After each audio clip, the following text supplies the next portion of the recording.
L'un des projets que le président américain Trump est en train de mettre en place est le Comité pour la paix à Gaza. Il a été créé pour résoudre le problème du vide sécuritaire dans la bande de Gaza, après la guerre entre Israël et le Hamas. Mais lorsque le président Trump a été interrogé sur la possibilité que le Comité pour la paix à Gaza remplace l'Organisation des Nations Unies, il a répondu que c'était possible, ce qui crée actuellement une situation qui bouleverse l'ordre international. Aujourd'hui, nous allons examiner ce sujet de plus près. Regardons cela tout de suite. Tout d'abord, je vais revenir sur le contexte dans lequel cette déclaration a été faite. Le 20 janvier, Trump a donné une conférence de presse à la Maison-Blanche pour l'anniversaire de son second mandat.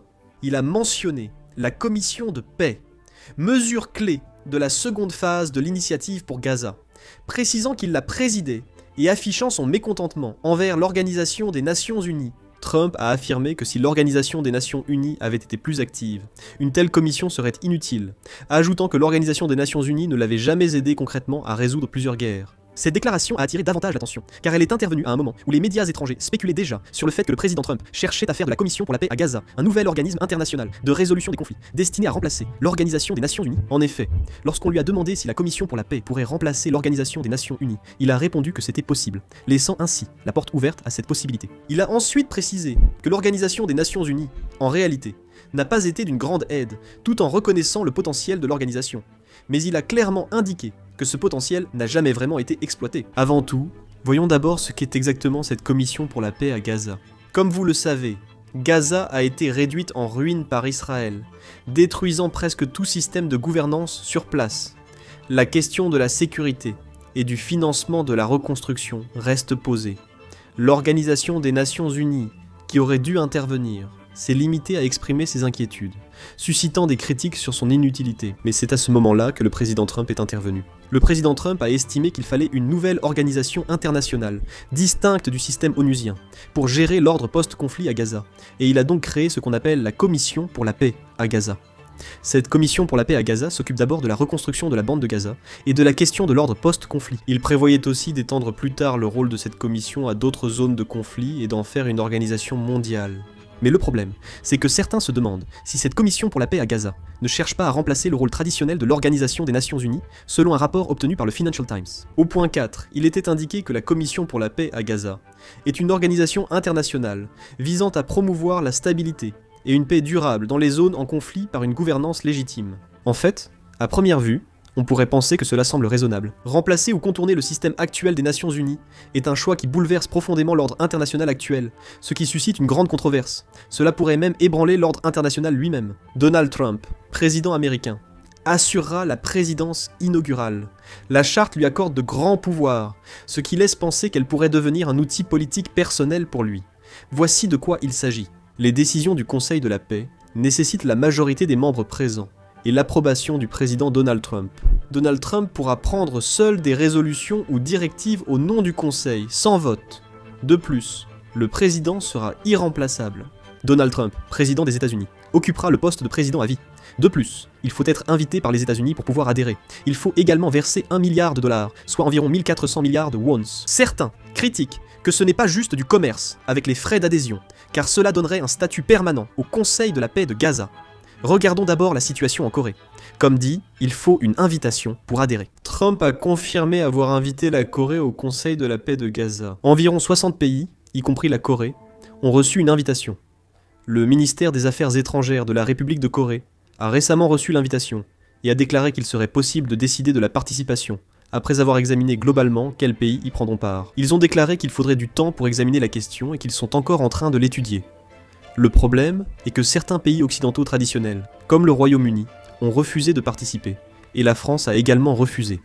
Si l'on regarde dans l'ordre, Keir Starmer, Premier ministre britannique, a affirmé ne pas vouloir rejoindre un comité de paix impliquant d'importants frais d'adhésion et la participation de Vladimir Poutine. Le Royaume-Uni refuse de participer à un comité incluant la Russie et la Biélorussie, et dans le cas de la France, elle a d'abord publiquement refusé de participer au comité de paix. Le président Trump a même menacé le président Macron d'imposer une taxe douanière de 200% sur le vin français si la France ne participait pas au comité de paix. Israël a aussi exprimé son mécontentement face à la liste, s'opposant ainsi. A l'inverse, la Russie et la Biélorussie ont réagi différemment. Après la guerre en Ukraine, ces deux pays ont été sanctionnés et isolés par la communauté internationale, les excluant des grandes scènes internationales. Leur influence a considérablement diminué au sein des organisations internationales existantes, y compris l'Organisation des Nations Unies, et leur droit de parole a continué d'être limité lors de diverses réunions et forums. Dans ce contexte, le Comité pour la paix à Gaza, dirigé par le président Trump, ne peut qu'apparaître comme une nouvelle porte de sortie du point de vue de la Russie et de la Biélorussie. C'est parce qu'ils peuvent participer en tant que membres d'un organisme international de gestion des conflits, sans passer par le cadre existant de l'Organisation des Nations Unies. Et, selon les circonstances, ils peuvent également s'asseoir à la table de la politique internationale sous le prétexte de la paix et de la stabilité. En particulier, dans le cas de la Russie, ce comité est évalué positivement car il permet d'obtenir un espace symbolique pour défier l'ordre international dirigé par l'Occident. On espère aussi renouer avec les États-Unis via une relation directe avec Trump. La Biélorussie affiche une réaction encore plus flagrante, car dans une situation d'isolement international sévère, le simple fait de participer devient une occasion de souligner la légitimité du régime.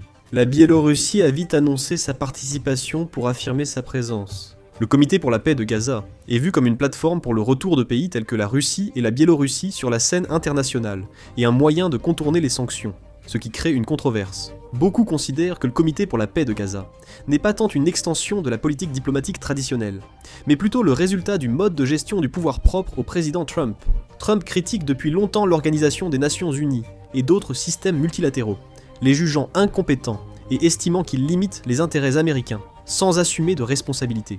Dans cette perspective, le Comité pour la paix de Gaza n'est pas basé sur un mode de consensus et de coordination entre plusieurs pays, mais plutôt sur une prise de décision forte et centralisée, visant à montrer clairement les résultats obtenus. En particulier, le fait que Donald Trump ait décidé d'assumer lui-même la présidence du comité revêt une grande portée symbolique. Cela envoie également le message que, selon lui, la résolution des problèmes de la communauté internationale ne doit plus être confiée à des organisations internationales abstraites, mais à sa propre personne. Pour Donald Trump, la visibilité des résultats prime sur la légitimité du processus. Il cherche à montrer clairement si la guerre s'est arrêtée, si la sécurité s'est stabilisée et si la reconstruction a commencé, avec l'intention évidente de relier ces résultats directement à son propre leadership. Aux Nations Unies, les succès ne sont pas attribués à une seule personne, mais au Comité pour la paix à Gaza.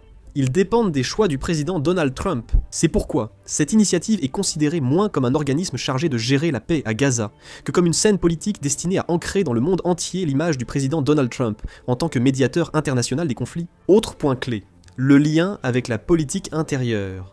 Donald Trump doit prouver à sa base qu'il bouleverse l'ordre mondial et que les États-Unis dominent toujours. Le Comité pour la paix à Gaza symbolise la réorganisation mondiale par le président américain, sans mobiliser massivement impôts ou forces américaines. Dans ce processus, la critique envers l'Organisation des Nations Unies est également une narration très familière pour la base électorale principale du président Donald Trump. De nombreux analystes voient le comité comme un laboratoire de la vision et de la gouvernance à la Donald Trump à l'international, dépassant la question de Gaza. Parallèlement, les inquiétudes internationales augmentent. Si le Comité pour la paix à Gaza cherche à remplacer ou à contourner le rôle traditionnel de l'Organisation des Nations Unies, cela pourrait constituer une décision qui ébranlerait les fondements de l'ordre international d'après-guerre, bien au-delà d'une simple question régionale. L'Organisation des Nations Unies n'est ni parfaite, ni exempte de problèmes, mais elle a servi de cadre pour gérer les conflits entre grandes puissances et maintenir un minimum de règles et de consensus depuis la Seconde Guerre mondiale. Des avertissements sont lancés selon lesquels tenter de remplacer ce système par une nouvelle organisation dirigée par un État particulier et centrée sur les décisions d'un seul individu pourrait saper la structure de consensus que la communauté internationale a construite pendant des décennies. Certains évoquent que la situation actuelle rappelle le processus d'effondrement progressif de la Société des Nations, qui avait émergé après la Première Guerre mondiale, et avait peu à peu perdu de son influence. À l'époque aussi, bien qu'elle se présentât comme une organisation idéale pour le maintien de la paix, la Société des Nations avait perdu son influence réelle face aux intérêts des grandes puissances et à leurs actions unilatérales. Ce vide avait finalement conduit à une guerre encore plus grande, et c'est ce souvenir historique qui semble aujourd'hui ressurgir. La crainte principale concerne la cohabitation d'un comité de paix façon Trump, avec l'Organisation des Nations Unies actuelle. Plus qu'une dissolution totale de l'Organisation des Nations Unies, si un ordre international à double structure se formait, il serait inévitable qu'en cas de conflit, une grande confusion apparaisse sur la légitimité des décisions. Certains sujets iraient à l'Organisation des Nations Unies, d'autres au comité de paix, risquant de bouleverser les normes internationales. Les parties en conflit chercheront à choisir l'organisation la plus susceptible de leur rendre une décision favorable, et dans ce processus, le droit international et le consensus collectif perdront progressivement de leur force. Sur le terrain diplomatique, on craint également l'apparition d'un phénomène appelé « shopping de l'ordre », où chaque pays choisirait l'organisation internationale comme on choisit un tribunal. Si cette structure se renforce, les différends internationaux seront probablement réglés par la force et l'influence, non par des règles universelles. Les pays proches des grandes puissances ou de certains dirigeants politiques bénéficiant d'une protection, tandis que ceux qui ne le sont pas risquent d'être exclus ou soumis à des pressions, ce qui accroît l'inquiétude. La controverse sur la Commission pour la paix à Gaza dépasse une organisation et interroge sur la future réorganisation de l'ordre international maintenu depuis la guerre. Que pensez-vous de la situation? Laissez vos commentaires. Merci beaucoup.